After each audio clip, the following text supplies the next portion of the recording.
All right, so we're getting back to the 4430. Went to church. It's Sunday. I forget what day it is. Yesterday, the last bit that you saw was last night. We drained out the antifreeze. This one here is just about full. That one there is pretty full. Got to put a lid over it. I think I do have a couple of antifreeze containers. And the reason, yeah, see that? Hearing that? So I got to replace these hoses. This hose here and this hose up top. Up here. The other thing I've decided to do, because I decided to do it, is to actually drain out the remainder of the hydraulic oil that is in this tractor. We're going to do that. Reason for that is hydraulic oil, or any oil, has a tendency to absorb water from condensation, or water tends to, from condensation, it'll settle in the case, in the bottom of the case, and then you've got a pint or a quart of water in your engine or your transmission case, and from that, just from condensation. So when you fire up your tractor, you end up with this milky mess of oil, and if I just top it off, then I put new clean dry oil into my tractor just to make a milky mess, which then plays havoc on the pump, the gears, and all that other stuff. Cavitation, steam comes out. What'll happen then, it'll start to get this milky residue in and around here. Trust me, if you don't know how I know that, I'm telling you why I know that right now. You just heard it. We do have it jacked up on jack stands because this side here has got to come off. I'm going to see if I can... I don't know. I don't feel anything. I'm not strong enough, I guess, to lift that whole tire and stuff up. But that bearing, that stub axle is going to come out. I probably, possibly, most likely will also be pulling this side off as well. I'll prop the cab up somehow. Yeah, probably put some blocks of wood, put it up there. These cabs are heavy, but they're not that heavy. And we can jack it up, put a piece of wood from there to here, from here to here, or whatever. However we got to do it, we're gonna prop it up, and so that we're gonna prop it up so that I can pull those axle stubs out without having too much of an issue. Now, let's talk about this thing a little bit and all the hours that it has on it. The first engine that was in it did not quite make 10,000 hours. It was like 9,987 or something, if my memory serves me somewhat right. Just shy of 10,000 hours on it. And then, of course, I think I could climb up here. The tachometer has always worked. It was never an issue of it not working, and it's a mechanical one. So there's the clock. So this tractor actually has 14,304 hours on it. That's what it has. Yeah. And yeah, that's what it has. So, with that being said, that's the reality of this tractor. Now, I'm going to show you what to look for in a tractor this age that has that many hours on it. It doesn't have 24,000 hours on it. It's got 14,300 hours on it. Now, if you are looking at buying a used tractor, there's a couple of things you can look at. Now, this tractor, because of its age, has had a lot of new parts put on it in the back end, specifically the drawbar. Okay, so this is the drawbar. It's got a nice round hole in it. Not too much wear and tear on that. Wow. Can't have too many hours on it because the drawbar doesn't look like it's got a lot of hours on it. You go to the eyelets, take a look at the eyelets. Possibly they don't look bad either. Well, why don't they look bad? The reason they don't look bad is because I replaced them. These ends were replaced. You can tell the color of this paint here versus the color of paint here. It's a little different. So it's really difficult to be able to tell how many draft hours this tractor has on it. until you start looking into, say, these pins here. So this is in its float position. There's supposed to be a pin there that goes through there. It is here. See that pin? So what you want to look for is right there. How much wear is there? Ooh, there's a lot of play there, because this thing raises and lowers. You can see it moving up there. About 14,000 hours worth of work. Since this doesn't look like it has much wear, you go one step further, right? How can I tell? How can I tell? Pull this pin out of here, which is not the proper pin for that. Gonna move it over, and then pull it across.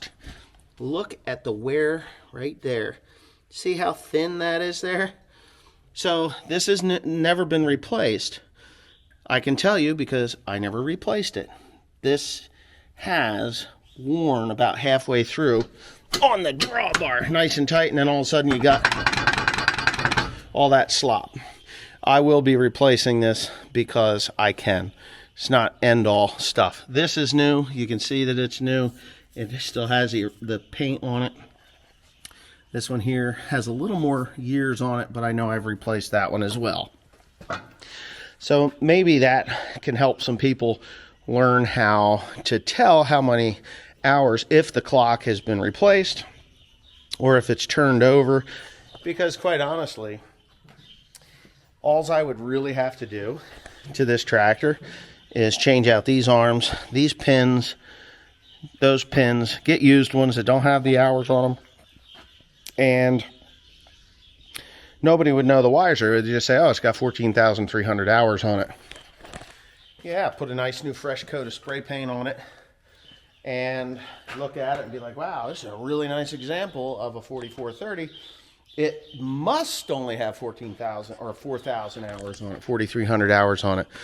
Boy, look at that. Nice new filters. Wow, this is really well taken care of. The fact of the matter is, this tractor, this was a dairy farm. Dairy farmers are terrible to their equipment because they're animal people. They are not tractor people. Maybe today it's different, but years ago, dairy farmers don't give a damn about the tractor until it's broken. It's the down cow gets the attention. The herd average gets the attention. The cattle get the attention. It's not the tractors. It can take this tractor, throw it on a manure spreader, never change the oil for 10 years.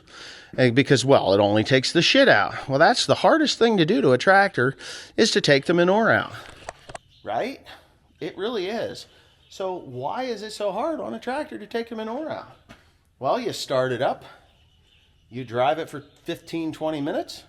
You pull it back in there. You shut it off. It never gets up to temperature to take the manure out. This tractor actually sat on a manure spreader in the wintertime for a lot of years when I was a kid. It was on the manure spreader. Why? Because winters were cold and nasty and brutal, and nobody wanted to put those two tractors there, the 4320 and the 4010. 4010 was a bitch to start because it is a 24-volt system. The 4320 has two 6-volt batteries in it, right? It has two 6-volt batteries in that tractor, and the starters on those were not known to be great. 4320s are ether whores. They love ether. You will see when I start that tractor up. I'm actually going to pull the hood off of that thing and start tapping on it and try and get the nice horseshoe shape hood back in position, because that hood costs more if you find a good one than the hood on the 8120. 8120's hood, this hood here, I asked, my audience, how much was this hood? Brand new. Brand new, this hood with everything on it. I'm not sure if it has the stickers on it. I have to talk to them. I may have to buy the decal sets, which is fine by me. I'm okay with that. But this hood is $7,500. Start front to back, $7,500. So somebody had guessed that. They were correct. It's like 74 and change, $7,500. So there you go. When you look at a tractor this age, there's also the tie rod ends. You can tell if they're worn, you know, you get a hold of them. This one here is actually not too bad because I've replaced it. This one here, you can tell it's got some issues. They wear on the inside here. So when I do fire the tractor up, I may need to replace these steering arms that go to the knuckle, because what happens is they wear on the splines. If this gets a little bit of play in it, they start to wiggle, and before you know it, there's a lot of play in there. You turn the steering wheel turns, but the wheels don't. So that's another thing to look for when you're buying a tractor that's ancient like this one. And then you can buy Grant, because he's free. What are you doing today? What are you doing? What are you looking for? What broom? The one that William was pushing around in here? It's right there. You were standing in front. Yeah, I wasn't. No, I was standing to the side of it. You just looked past it. That's all. What else do we look for in a tractor that is this old? Well, here's something that nobody looks for. There's supposed to be foam that goes in there. There's a piece of rubber and foam. It's missing here. So what'll happen with these tractors is, as you're going, if you're doing hay or anything, the fan is sucking every bit of dirt up through there, plugging up your radiator. So that's something that we have to look into. I have a piece of foam stuffed here because I put it there a long time ago. We're probably going to pull the radiator out of this anyway and clean it. Just take it over to the milk house and just pressure wash it out, because we're already going to take the hoses out of it. We may as well take the whole thing out. Might even take the oil cooler and condenser out too, because that thing looks about as plugged up as, I don't know, my bowels after eating 20 pounds of beef.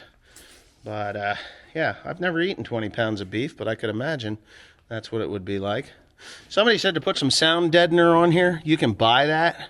That takes a lot of the sound out of the cab as well. I'm going to look for that. I know they had it for like the 4960s, and this one probably had it. I think it probably had it on there and is gone now. But yeah, so I don't need to split this tractor, because this tractor was split. Oh, let's see. This tractor was split. Geez, you can go back in the archives and see I had done, what did I do? Synchros on this tractor, I do believe. But anyway, there you go.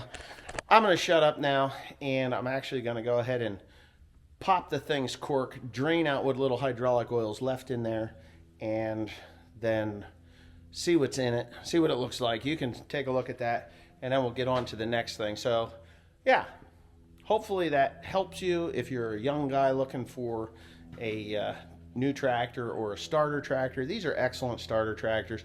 Everybody wants a 4440, you know, 4440, 4450s. Great tractors.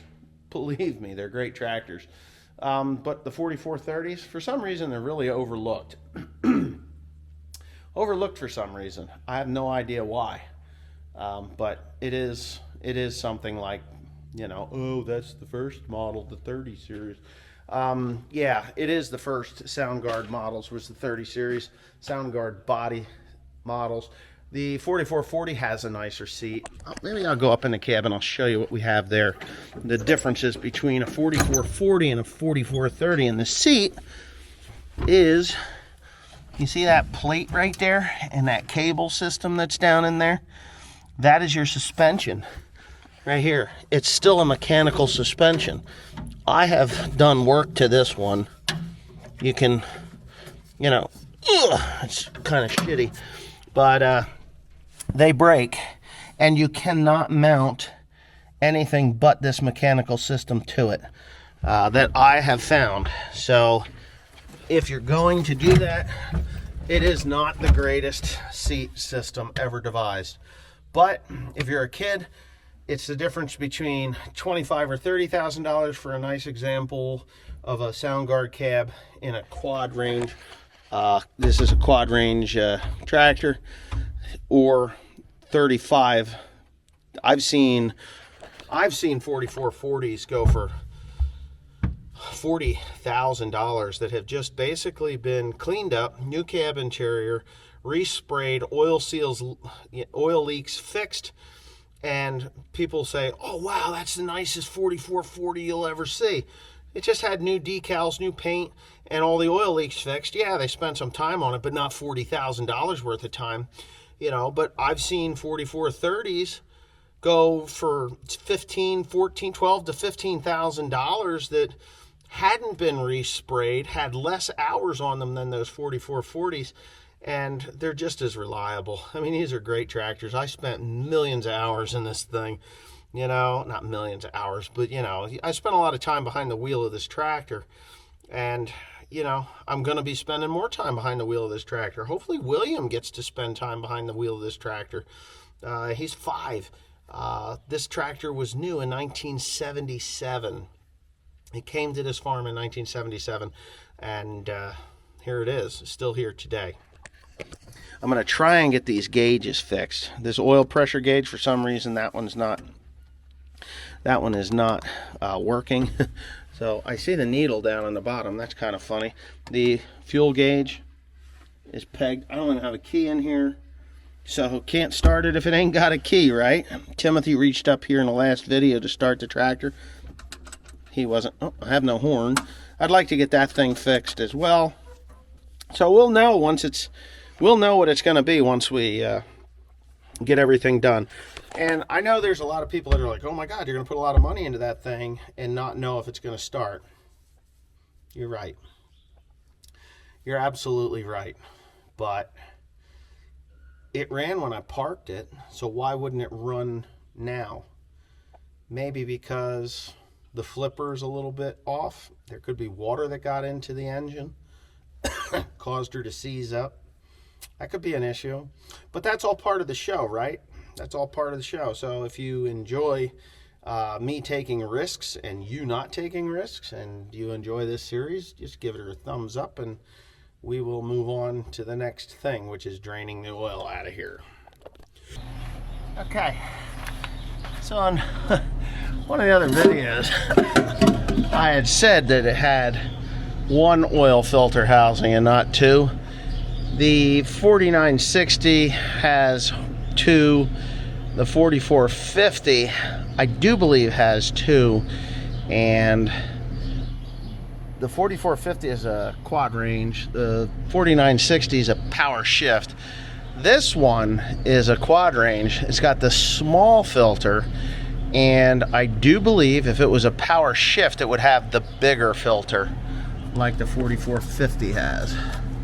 So I had forgotten that, you know, when you run as many tractors and whatever it is that I do, you'd understand that possibly, just maybe, put this on there and run it backwards just to drive people nuts. Oh, you used a crescent wrench wrong. Whoa. Holy shit. Well, you know what? There's a couple of these we can do. This one has 2. Let's go with this one. Let's try this. So, maybe I can do this without getting covered in oil. I doubt it. It all depends on how much is in here. I'm hoping that I don't have a bath, an oil bath yet tonight, or today, this afternoon. So, oh yeah. Oh, not terrible. I don't see any water, which is a plus. That means that there's no water in it if I don't see it, right? So there's 2 oil drains on this particular tractor. There's this one here at the bottom of the flywheel. It's not even a flywheel. There's a power shift pack that's at the back of the flywheel, and that's what runs in there. And back here is for the differential. So there is partitions in there. So this will be the main amount of oil that comes out of it. It'll be right there. And that will be partitioned out. So I'm still gonna have to get that out of there, this guy here. But we'll get this one here out first, and I will dump that oil as soon as I get that far. I'm pretty pleased with what I'm seeing so far.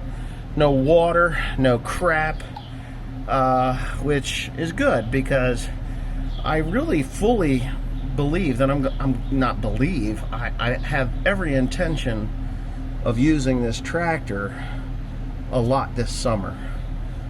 It will fall into the plans that I have. We're not changing crops, but we're going to be doing a crop that you've never seen me do before, even though I've done it in the past, in my past life. But yeah, let's see, maybe there's something in the bottom there. What is that? Oh wait, there's some crap in there. What is that? It's like clutch pack stuff. Huh, that's weird. Oh, there's stuff in there. There's stuff in there. That's not a good thing, dude. That's not a good thing. Okay. That's not good. Hopefully it's not clutch pack material, but it does look like clutch pack material. Could be from the synchronizers, from when the synchronizers went out and I had to replace them. Not sure, but obviously we will find out. Let me go ahead and shut this camera off. I want to see what that is.